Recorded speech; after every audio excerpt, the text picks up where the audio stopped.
Everyone at that table thought I was the disappointment, until the butler walked in, looked directly at me and said, "Welcome back, Miss Tanaka. The boardroom is prepared." I sat silently at the long glass table in the rooftop dining room of the Shimizu Tower in downtown Tokyo, where our extended family met each spring for the Sakura season banquet. The panoramic skyline twinkled beyond the windows, but inside, the spotlight belonged, as always, to my cousin Kenji. Polished, arrogant, and wearing a custom-tailored suit, Kenji gripped his wine like a trophy. "So?" he boomed. "After my big pitch last quarter, the CEO pulled me aside and promoted me. Regional Director of East Asian Sales. Youngest ever." The table lit up with proud nods and congratulatory clinks of glasses. I quietly sipped green tea, keeping my expression neutral. No one at that table knew that the largest technology acquisition in East Asia's history would be finalized tomorrow morning. No one knew that I, Naomi Tanaka, their lost potential, was the founder and CEO of Miratech, the company acquiring Kenji's employer. "So, Naomi," my Aunt Yuki asked, trying to sound polite, "are you still dabbling in website design, or was it app consulting? It's hard to keep track." I smiled. If she only knew my dabble had just closed its Series C funding at a $110 million 0 cents valuation. "Something like that," I replied gently. Kenji leaned in, all patronizing charm. "If you're still figuring things out, I could probably find you a spot on my team at Aizu Systems, admin or entry-level analyst." Aizu Systems, the company Miratech would own by 9 a.m. tomorrow. "That's very kind," I said, nearly chuckling. My uncle grunted. "Naomi, you graduated top of your class from Stanford. You're 36. It's time you caught up with Kenji." I nodded, tracing the rim of my cup. He didn't know Forbes Japan had just listed me in their 2025 Top 30 Innovators, Reshaping the Future. And tomorrow, Kenji would walk into his office, only to find my portrait in the boardroom. And the butler, standing now at the entrance, said the words that made the whole room freeze. "Miss Tanaka, the board is waiting for you upstairs." Aizu Systems' Tokyo headquarters stood tall and gleaming, its boardroom prepared for a meeting that would change everything. What Kenji didn't know was that the aimless cousin he'd just offered a pity job to would be seated at the head of the table as his new boss. The Forbes Japan article had used the exact photo I'd approved, my silhouette framed against the rising sun, face turned in soft profile. Few people outside high-level investor circles had seen the founder of Miratech in person. That was by design. I'd built my company from the shadows, and I intended to keep it that way. "Remember when we were kids?" Kenji's voice dripped with smug nostalgia, the kind that assumes a lifelong upper hand. "You always said you'd run some company one day. That was a fun little dream, huh?" "Wilder than you know," I thought, folding my cloth napkin and placing it on my lap. Aunt Yuki, ever eager with unhelpful solutions, added, "Naomi, I know someone who runs a small printing shop. Maybe you could assist with orders, inventory, something flexible?" "Thanks, Aunt Yuki," I said with a gracious nod, gently sliding my untouched matcha tart aside. "But I'm doing all right." "All right?" Kenji scoffed. "Naomi, you rent a cramped flat in Setagaya, drive a beat-up Nissan Note, and what? Do contract gigs online? Meanwhile, I just closed the biggest tech deal in Aizu Systems history. Tomorrow's going to be career-defining." If only he knew. That deal he bragged about was the final phase of a quiet, strategic acquisition. Miratech had been quietly absorbing Aizu's liabilities for over a year. Tomorrow wasn't a merger, it was a takeover. And the contract he'd just signed? Finalized under observation by one of my junior counsel, while I watched via encrypted feed. "That's fantastic, Kenji," I said coolly. "I'm sure tomorrow will be illuminating." He raised his glass. "To legacy. Some of us are just built for it." Our uncle clapped him on the back like he'd unlocked immortality. "Now that's leadership, the future of the family." My phone buzzed, a message from my assistant. "Final list of Aizu Systems executives confirmed for interviews. Kenji is first, 9 o'clock IMing sharp. Excuse me, I said, rising smoothly from the table. My mother sighed without looking up from her tea. Still answering support calls at this hour. I offered a tight smile and stepped out into the quiet hallway of the Tokyo Imperial Club, where our family banquet had been held each spring for over 2 decades. The polished black stone beneath my heels echoed softly as I reread the message. Everything was in place. And tomorrow morning, Kenji, the golden boy of our family, would walk into a job interview with me. The executive boardroom atop Miratech Tower had been prepared overnight, security briefed, presentation files synced, contracts waiting in black leather folders embossed with Miratech's Phoenix logo. I stood by the floor-to-ceiling window of my 56th floor office, watching the lights of Tokyo shimmer below like a circuit board. The scent of incense still clung to me from the restaurant. I could still hear Kenji's voice from hours earlier, brash, proud, unaware. My family had no clue that the freelancer they pitied was the one controlling the fate of their star. Kenji believed tomorrow was a ceremonial formality for the merger. He'd be walking straight into an executive performance review, chaired by me. I glanced at the clock, 7:42 a.m., just over an hour to go. Earlier that evening, I had returned to the dining table just in time for Kenji's speech. Success, he declared, raising his sake glass, is about knowing when to dominate. Not everyone has that instinct. You're absolutely right, I said softly. Tomorrow should be very revealing. He smirked. Still interested in that junior analyst role? There's a cubicle with your name on it. Something like that, I said, lifting my tea. To new beginnings.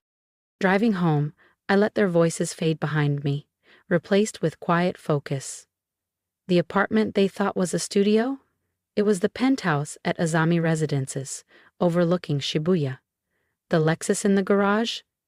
Paid for the day I finalized our acquisition stake in IU Systems.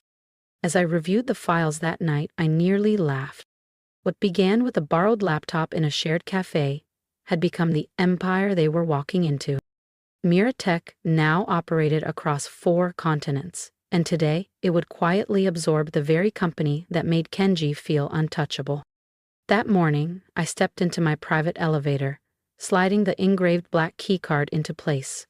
The digital panel glowed softly, 54, 55, 56.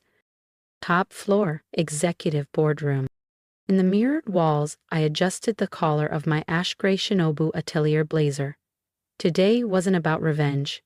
It was about clarity, about standing in the full weight of my own power. And when Kenji sat across from me, with his resume and overconfidence, I'd offer him exactly what he never offered me: a chance. If he was worth the risk. I stood at the window of my penthouse office in Miratech Tower, the Tokyo skyline awash in pale morning gold. Below, the city pulsed with quiet energy. Reflected back at me was no longer the girl they doubted, but a woman who owned the future they never saw coming. "Good morning, Miss Tanaka," said my assistant, Hana, as I stepped out of the elevator. "The IU Systems executives are in the main boardroom. Your cousin arrived early, 15 minutes ago." Of course he had. Kenji always had to be first, always needed the upper hand. "How many times has he mentioned his promotion?" I asked.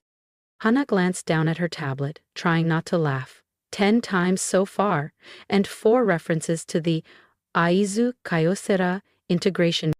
I smirked slightly, smoothing my sleeve. "And our protocols? Phone secured, surveillance clean, contracts prepped, no leaks."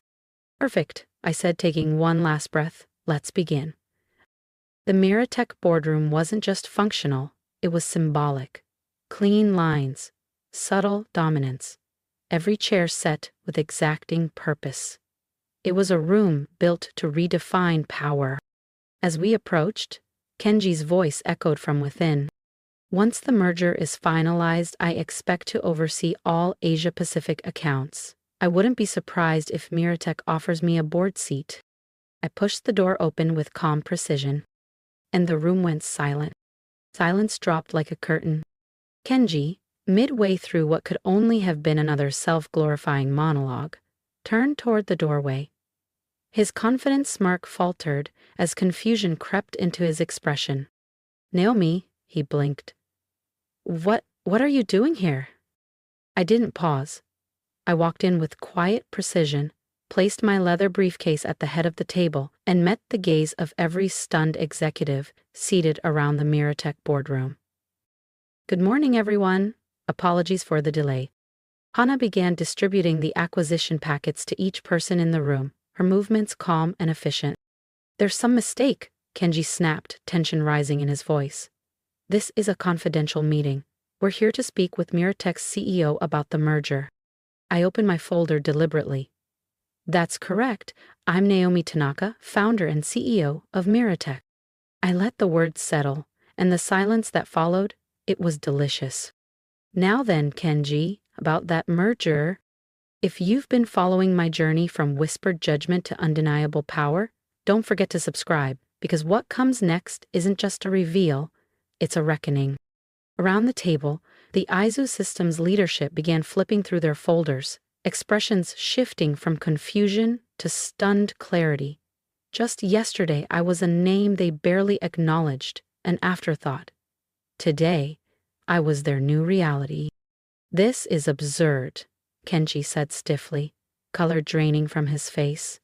You've been freelancing from a shared office?" "The freelancer story," I said with quiet composure, "was a smokescreen, just like the studio apartment you mocked, which happens to sit atop Azami Tower, a building fully owned by Miratech." Kenji stared like he was seeing me for the first time. In truth, he was. "Real success," I continued, stepping beside the digital monitor, "doesn't always show itself at family dinners. Sometimes it's quietly building a kingdom while everyone else is too busy performing." Click. The screen lit up with a sleek presentation, 12 months of shell acquisitions, proxy investments, and stealth takeovers. "This isn't a merger, it's an acquisition. Miratech now owns 51% of Aizu Systems, executed through silent acquisitions, finalized over the past fiscal year." And for once, Kenji had no comeback. Kenji's expression twisted. Shock curdled into something sharper. "You let me brag all night while you were planning this behind my back. While I listened to you take credit for your assistant's work. While you coasted on borrowed ideas, inflated metrics, and networking dinners," I said, my voice steady, never raised. Around the room, several executives shifted uncomfortably. Some had suspected. A few had even tried to speak up over the past year, but no one dared challenge Kenji. Not until now. As of 9:00 a.m. today, Aizu Systems is officially a Miratech subsidiary. Effective immediately, the executive leadership structure is under review. Kenji shot to his feet, his chair screeching back across the polished floor. "You can't do this! I'm regional director!" "Your position," I said calmly, "is being dissolved, along with several others identified as non-protective. However," I turned to the remaining executives, "the majority of operations staff will be retained. Miratech rewards results, not resumes padded with jargon." What followed was a blur of signatures, acknowledgments, and stunned departures. Executives filed out in silence, some still unable to look me in the eye. Eventually, only Kenji remained. He stood near the panoramic window, Tokyo sprawling beneath us like circuitry. His voice cracked. Why didn't you ever tell me?" I collected the final documents, placing them neatly into my briefcase. "Would you have listened?" He turned toward me, face pale and eyes glassy. "Every New Year's dinner. Every time you said you were figuring things out. You were building this?" I met his gaze. "Yes. While you were performing success, I was busy earning it." "You offered me an entry-level analyst role," I continued, my tone even, as if that was a favor. "You thought I'd be lucky to serve under you." Click. I closed my briefcase. Consider this a lesson in humility. Power doesn't need a spotlight to grow, it just needs focus. He opened his mouth, but my phone buzzed before he could speak. I didn't need to check. Mom and Dad lit up the screen like clockwork. I imagined his phone was ringing too, now that security had returned everyone's devices. The truth was out, and Tokyo was wide awake. I answered on speaker. "Hello, Naomi?" My mother's voice was sharp, brittle, almost panicked. "Tell me this isn't true. Tell me you haven't been hiding this from us all these years." "I never hid anything," I said calmly, adjusting the cuff of my blazer. "You just never asked the right questions. You were too focused on applauding Kenji to notice what I was quietly building." "But we tried to help," she insisted.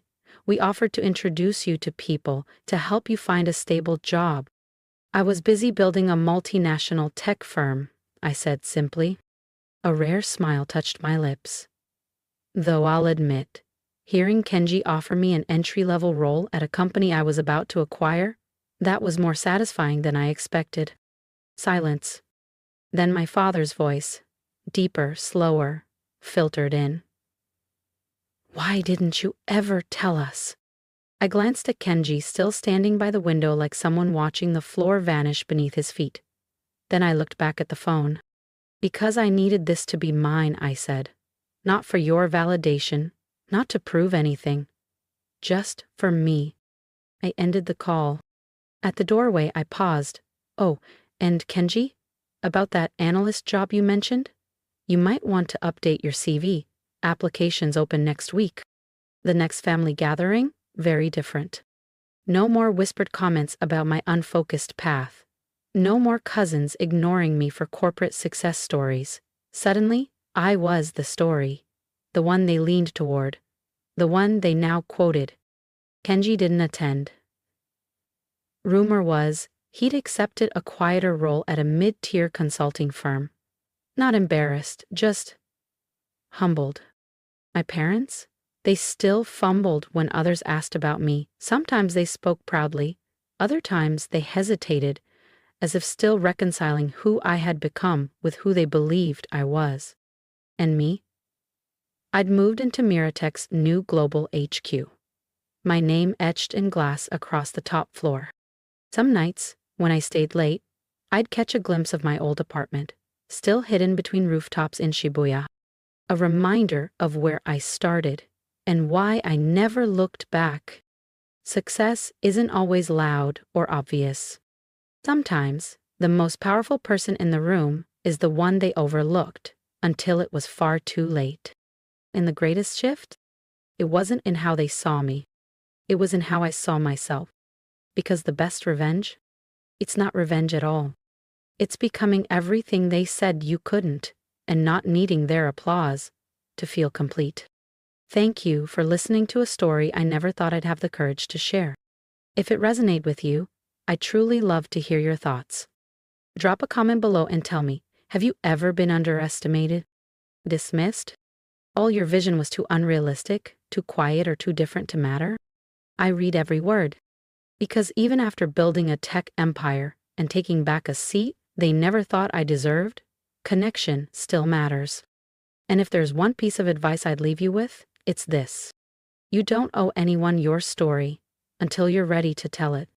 You don't need to explain your ambition to people who only understand attention, not growth. Build quietly, move smart, rise intentionally. And when it's time to step forward, you won't need to raise your voice. Your work will do that for you. If Naomi's story reminded you of your own strength, I hope you'll subscribe, because I have more stories to share. Stories that might help you reclaim your own voice, your own pace, your own power. And remember this. Just because they can't see your worth yet, doesn't mean you're not already becoming something extraordinary. And one day soon, they'll know it too.